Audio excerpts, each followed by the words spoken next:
નમસ્કાર. આકાશવાણી સમાચાર રીતિ ઉંધાડ વાંચે છે. સૌપ્રથમ મુખ્ય સમાચાર. લોકસભા ચૂંટણીના છઠ્ઠા તબક્કા માટે આજે પ્રચાર પડઘમ થશે શાંત. પ્રધાનમંત્રી નરેન્દ્ર મોદી પંજાબમાં, કોંગ્રેસ અને આપના સ્ટાર પ્રચારકો દિલ્હીમાં કરશે ચૂંટણી પ્રચાર. ભારતને નિશાન બનાવીને થઈ રહેલા સાયબર અપરાધોમાં મોટો ઉછાળો. સીડીએસ જનરલ અનિલ ચૌહાણે દેશની સાયબર સુરક્ષા મજબૂત કરવા પર ભાર મૂક્યો. ગુજરાત સહિત અનેક રાજ્યોમાં ગરમીનો પારો 46 ડિગ્રી સેલ્સિયસને પાર. આગામી 4 દિવસોમાં હીટવેવ યથાવત રહેવાની આગાહી.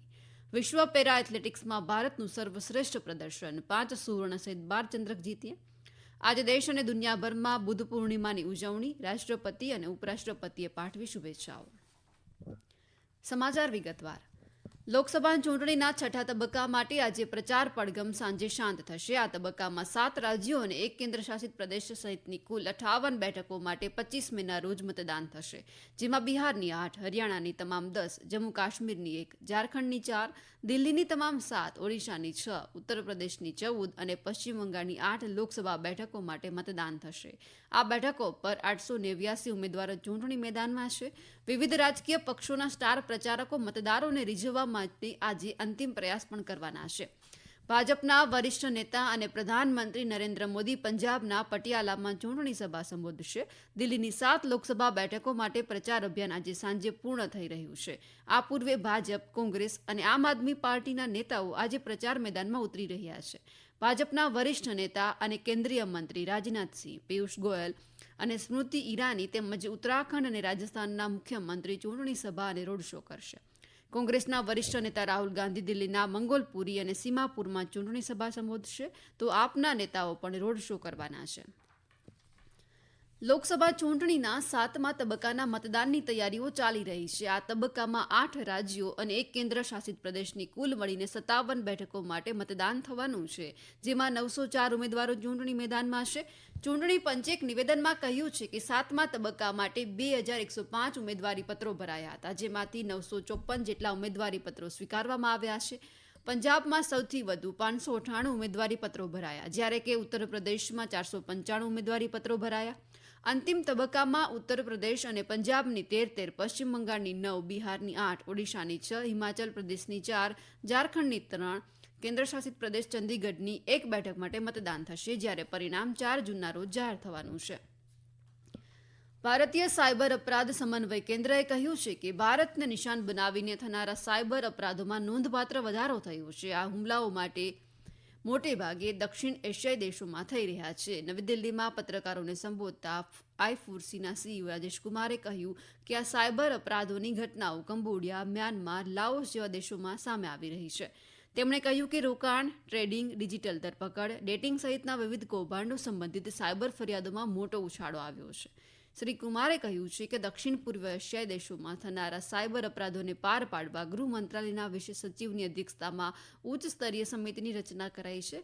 સરકારે છેલ્લા 4 મહિનામાં 3.25 લાખ મ્યુલ ખાતા ફ્રીઝ કર્યા છે, જ્યારે કે 595 એપ બ્લોક કરી છે. આ ઉપરાંત 5.3 લાખ સિમ કાર્ડ રદ કર્યા છે. ભારતીય સેનાની 3 પાંખના વડા સીડીએસ જનરલ અનિલ ચૌહાણે દેશની સાયબર સુરક્ષાને મજબૂત કરવાની જરૂરિયાત પર ભાર મૂક્યો છે. જનરલ ચૌહાણે નવી દિલ્હીમાં સાયબર સુરક્ષા અભ્યાસ 2024 કાર્યક્રમમાં કહ્યું કે તેમણે સાયબર ક્ષેત્રે તમામ હિતધારકો વચ્ચે એકીકરણ પર ભાર મૂકતા નવા ઉભરી રહેલા સાયબર જોખમોને પાર પાડવા સહયોગી વાતાવરણને પ્રોત્સાહન આપવાની પહેલની સરાહના કરી. સંરક્ષણ મંત્રાલય દ્વારા 20 મેથી 24 મે દરમિયાન વ્યાપક સાયબર સુરક્ષા અભ્યાસનું આયોજન કરાયું છે, જેનો હેતુ તમામ સાયબર સંગઠનોની સાયબર સુરક્ષા ક્ષમતાને વિકસિત કરવા તેમજ તમામ હિતધારકો વચ્ચે તાલમેલને પ્રોત્સાહન આપવાનો છે. ઉત્તર અને મધ્ય ભારતમાં આગામી કેટલાક દિવસ સુધી અતિશય ગરમીના મોજાની સ્થિતિ યથાવત રહેવાની સંભાવના છે. ભારતીય હવામાન વિભાગે ઉત્તરના રાજ્યો રાજસ્થાન, ઉત્તર પ્રદેશ, પંજાબ, હરિયાણા, ચંદીગઢ અને દિલ્હીમાં આગામી 3 થી 4 દિવસ માટે સતત રેડ એલર્ટ જાહેર કર્યું છે. આગામી 3 થી 4 દિવસ દરમિયાન વિદર્ભ અને મહારાષ્ટ્રમાં પણ આવી જ સ્થિતિ રહેવાની છે, જ્યારે આસામમાં આવતીકાલ સુધી ગરમ અને ભેજવાળું હવામાન રહેવાની સંભાવના છે. તમિલનાડુ, પુડુચેરી અને કરાઈકલમાં આજે ભારે વરસાદની સંભાવના છે. હવામાન વિભાગે કહ્યું કે દક્ષિણ પશ્ચિમ ચોમાસું દક્ષિણ અરબી સમુદ્રના કેટલાક ભાગો, માલદીવના કેટલાક ભાગો, કોમોરિન વિસ્તાર, બંગાળની દક્ષિણ ખાડી, આંદામાન અને નિકોબાર ટાપુઓના કેટલાક વધુ ભાગો અને આંદામાન સમુદ્રમાં આગળ વધ્યું છે.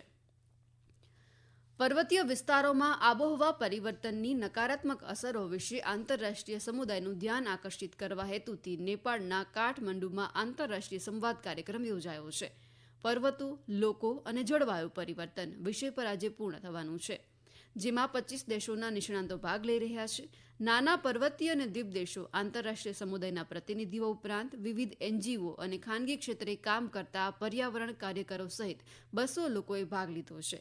ભારતના વન અને પર્યાવરણ મંત્રાલયના સંયુક્ત સચિવ ડોક્ટર મહેશ્વર ઢકાલે કહ્યું કે આ કાર્યક્રમનો હેતુ આબોહવા પરિવર્તન સંવાદની ક્ષમતાને વધારવાનો અને આબોહવા અનુકૂલન તેમજ શમન માટે અનિવાર્ય સંસાધનો માટે આંતરરાષ્ટ્રીય સમુદાય પર દબાણ લાવવાનો છે. આ સમાચાર આપ આકાશવાણી પરથી સાંભળી રહ્યા છો. આ સમાચાર આપ અમારી YouTube channel air news Gujarat પર પણ સાંભળી શકશો. વધુ સમાચાર માટે આપ અમારા ટ્વિટર હેન્ડલ airnews_abad ને ફોલો કરી શકો છો. કેન્દ્રીય ચૂંટણી પંચે ભાજપના અધ્યક્ષ જેપી નડ્ડા અને કોંગ્રેસ અધ્યક્ષ મલ્લિકાર્જુન ખડગેને કારણ દર્શાવો નોટિસ પાઠવી છે. બંને નેતાઓ સામે ચૂંટણી પ્રચાર દરમિયાન આચારસંહિતાનો ભંગ કરવા બાબતે ફરિયાદ થઈ. ચૂંટણી પંચે બંને પક્ષોની અધ્યક્ષને એક પત્ર લખ્યો છે, જેમાં કહ્યું છે કે કોઈપણ પાર્ટી કે ઉમેદવારે આવી કોઈપણ ગતિવિધિ કે નિવેદનમાં સામેલ ન થવું જોઈએ. આવા નિવેદનોથી મતભેદ અને સાંપ્રદાયિક તણાવ વધી શકે છે. ચૂંટણી પંચે શ્રી નડ્ડાને કહ્યું કે તેઓ પોતાના પક્ષના સ્ટાર પ્રચારકોને સમાજને વિભાજિત કરનારા ભાષણથી દૂર રહેવા નિર્દેશ કરે. પંચે કોંગ્રેસના સ્ટાર પ્રચારકોને સુરક્ષા બળનું રાજકીયકરણ ન કરવા કહ્યું. ચૂંટણી પંચે શ્રી ખડગેને નિર્દેશ કર્યો છે કે તેઓ સ્ટાર પ્રચારકોને ભારતીય બંધારણ વિશેના વિવાદિત નિવેદનોથી દૂર રહેવા જણાવે.